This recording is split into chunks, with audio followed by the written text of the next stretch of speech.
তুরস্কের president Recep Tayyip Erdogan গাজার সাম্প্রতিক যুদ্ধবিরতি চুক্তিকে কূটনৈতিক শক্তি বাড়ানোর একটি সুপরিকল্পিত হাতিয়ার হিসেবে ব্যবহার করেছেন।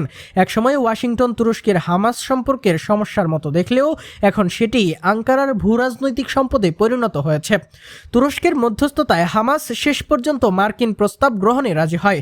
প্রথমে নেতারা তা প্রত্যাখ্যান করলেও আঙ্কারার তাগিদে সমঝোতায় আসে। যুক্তরাষ্ট্রের প্রাক্তন প্রেসিডেন্ট ডোনাল্ড ট্রাম্পও এরদোয়ানকে বিশ্বের শক্তিশালী নেতাদের মধ্যে উল্লেখ করেছেন এবং তার প্রশংসা করেছেন। গাজার এই চুক্তিতে এরদোয়ানের স্বাক্ষর তুরস্ককে আবারও মধ্যপ্রাচ্যের ক্ষমতার খেলায় কেন্দ্রীয়ভাবে তুলে এনেছে। বিশ্লেষকরা বলছেন, এই কূটনৈতিক সাফল্য থেকে আঙ্কারা দ্বিপাক্ষিকভাবে মার্কিন সঙ্গেও নতুনভাবে দর কষাকষি করবে, বিশেষত স্থগিত F-35 যুদ্ধবিমান বিক্রি পুনরায় চালু করা, মার্কিন নিষেধাজ্ঞা শিথিল করা এবং সিরিয়ার নিরাপত্তা ইস্যুতে সহযোগিতা বাড়ানো নিয়ে।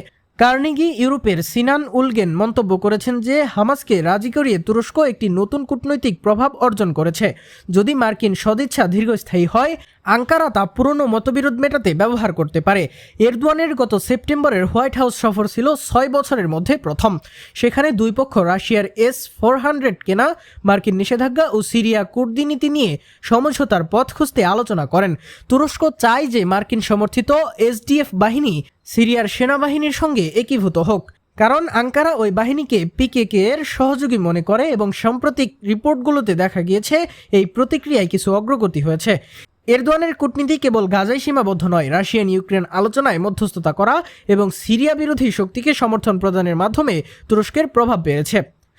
তবুও তুরস্কের উত্থানে সবাই খুশি নয়। মিশর, সৌদি আরব ও সংযুক্ত আরব আমিরাত সহ কিছু আরব দেশ উদ্বিগ্ন এবং সম্পর্ক জটিল। উপসাগরীয় বিশ্লেষকরা মনে করেন, এরদোয়ান সুযোগ বুঝে প্রস্তাব বিস্তার করতে দক্ষ। তারা তুরস্কের নেতৃত্বে পুরোপুরি সন্তুষ্ট না হলেও দ্রুত যুদ্ধবিরতি চাইছে। এক জ্যেষ্ঠ হামাস কর্মকর্তা জানিয়েছিলেন যে তাদের নিশ্চয়তা এসেছিল 4 পক্ষ থেকে: তুরস্ক, কাতার, মিশর ও যুক্তরাষ্ট্র। ট্রাম্পও আশ্বাস দিয়েছিলেন যে জিম্মিদের মুক্তি ও মরদেহ ফেরত দিলে যুদ্ধ পুনরায় শুরু হবে না। ইসরায়েল প্রথমে তুরস্কের অংশগ্রহণে আপত্তি জানিয়েছিলেন, কিন্তু মার্কিন চাপের ফলে পরে আলোচনার আঙ্কারা যোগ দেয়। অক্টোবর 2023-এর হামলায় আটক জিম্মিদের মুক্তি নিশ্চিত হলেও সংঘাতের ক্ষয়ক্ষতি গুরুতর। প্রায় 1200 ইসরায়েলি নিহত এবং পরবর্তী অভিযানে গাজায় সহস্রাধিক ফিলিস্তিনির প্রাণহানি হয়েছে।